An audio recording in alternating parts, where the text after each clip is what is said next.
Hi, I'm Pietro, AI researcher at Bending Spoons, and I'll present to you color enhancement from state-of-the-art architectures to production, on which I was helped by my colleagues Andrea Ferretti and Antea Hadviger. Color enhancement is a pretty broad term, including different techniques such as white balance and exposure correction. In general, the goal is to make everyone able to obtain an improved version of their picture as if an expert retouched it, but in a fast and automated way without needing to learn how to use complex tools.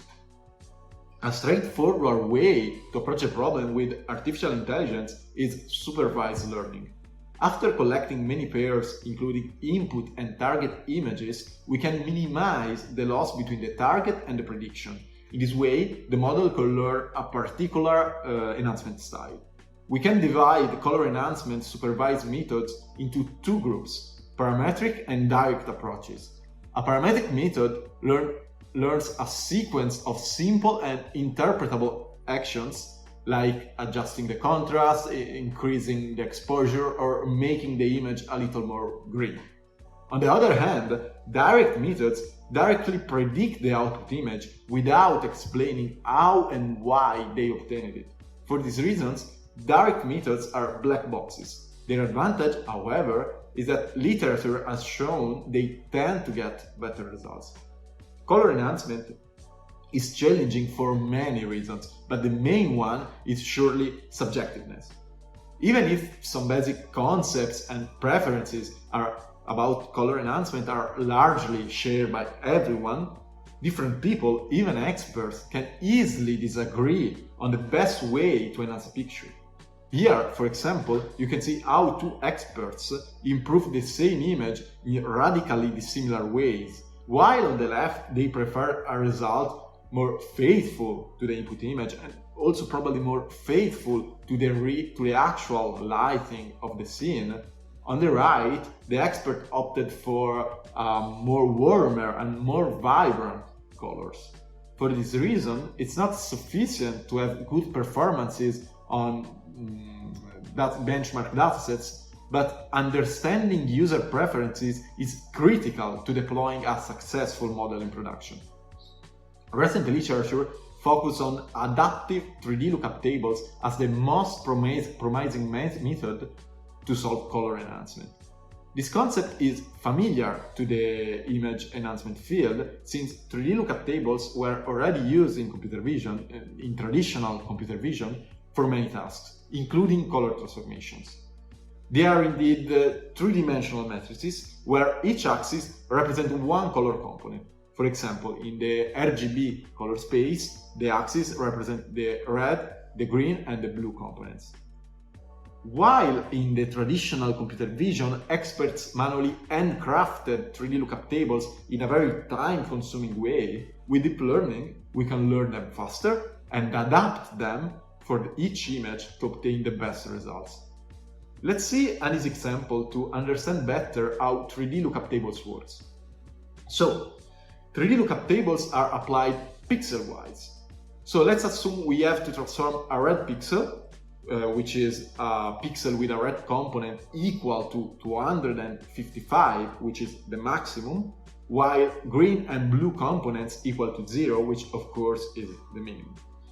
So we look in the corresponding cell, namely the cell 255, 0, 0, which are the color components. For the sake of simplicity, the lookup table shown here is a 4x4x4 matrix, but let's suppose the length is 256 on each axis. The cell stores the output color components, which in the example here are 184, 68, 2, but it doesn't matter, it can be whatever you want, it's just an example. This, in this case, corresponds to a brownish red. So our red, it's transformed in this new color. Repeating this process for all the pixels of the input image, what you obtain is the output. The idea of having a smaller lookup table than 256 on each dimension is not only beneficial for our example, but it's an approximation also needed to keep the computational cost low. Of course, a 4x4x4 matrix is too small, but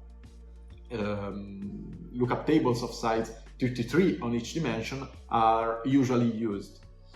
So, with a smaller 3D lookup table, you have the problem that you don't have all the values.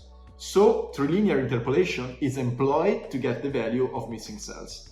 It consists of performing linear interpolation at first on one dimension and then repeating it, so doing again linear interpolation using the new point obtained with the previous interpolation on the second dimension and finally on the third dimension.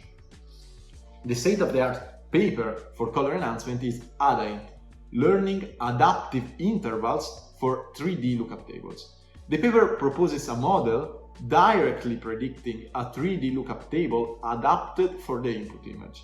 Then the predicted lookup table is used to obtain the output. This is the whole architecture proposed. I know it can appear complex at first, but let's analyze it piece by piece. The model initially downscales the input image to decrease the computational cost. Then the downscaled image is passed through a lightweight backbone, which can be a small ResNet or a custom fully convolutional network. The backbone has two heads. One is the ADAINT module, which we'll see later, while the other one is the weights predictor. Why weights? Because we need weights to perform a weighted sum between the so-called basis 3D loot, one weight for each base. These basis 3D loots are learned only once at training time and then are fixed during inference. So they don't change, they are the same for all the images. You learn them once at the beginning when you train on your dataset, and then you don't change them. But how then this model use adaptive 3D lookup tables? Because the weights are adaptive. The weights change for each input image, also are at inference time. So, different image, different weights, and then a different combination of the basis 3D loots. The main innovation of this specific paper is the non-uniform sampling. As I said, the model uses smaller version of complete 3D loots. Instead of creating a uniform lattice, as done by previous papers, here we make a non-uniform lattice that better represents the color distribution of the input image. This is the function of the ADAINT module, which is a single fully connected layer predicting the coordinates of each dimension of the lattice. At this point, the model can create the lattice and use it to generate the output 3D lookup table. Finally, the model transforms the image, the input image, with the predicted 3D lookup table and obtain the output image. That at training time is compared with the ground truth to compute the reconstruction loss. ADAINT works great on benchmarks, but as we said, this is not enough to assure good production performances. A crucial point is a reliable ground truth, representing what user wants and self-consistent. To understand user preferences, we are running a series of A/B testing experiments on our app, Remini, allowing us to compare the acceptance between models learned on different ground truths. A common problem among human annotators is self-inconsistency. Many pictures are enhanced in an entirely different way from what's the annotator's general style, making the training complex. Intuition is that it's possible to remove self-inconsistency blending targets from different annotators. So what you do is you take one picture, you make the picture, you have the picture annotated by more experts, in this example by 4 experts, and then so you obtain 4 different improvements, you blend them and you obtain a single improvement, a single target.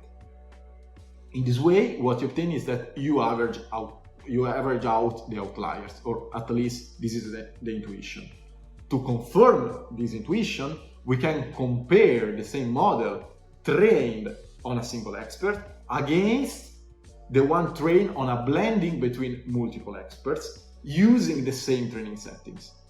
A standard metric for quantitative comparisons in color enhancement is the peak signal noise ratio between the output and the target, shortly PSNR. Higher the PSNR, more similar are the images.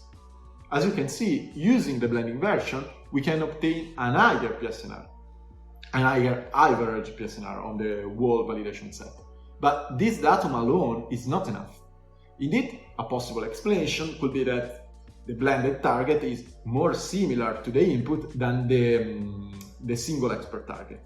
For this reason, we define a less standard metric called delta PSNR, which is equal to the PSNR between the output and the target minus the PSNR between the input and the target. Intuitively, it measures how much a model brings the input near the target. What you have is that also the delta PSNR is higher, possibly validating our intuition.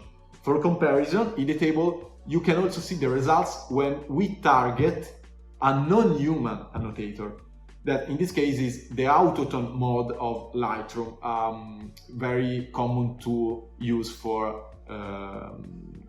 retouching pictures. Not being a human, being an automatic tool, it should not suffer from self-inconsistency problem. Indeed, as expected, both the PSNR and the delta PSNR are higher than the case with a single expert human annotator. In conclusion, learning a universal enhancement is problematic because different users like different styles. So, a promising research direction could be to learn from the user the best enhancement for them. For example, fine-tuning a model on a small set of pictures the user like. That's all. Thank you for your attention.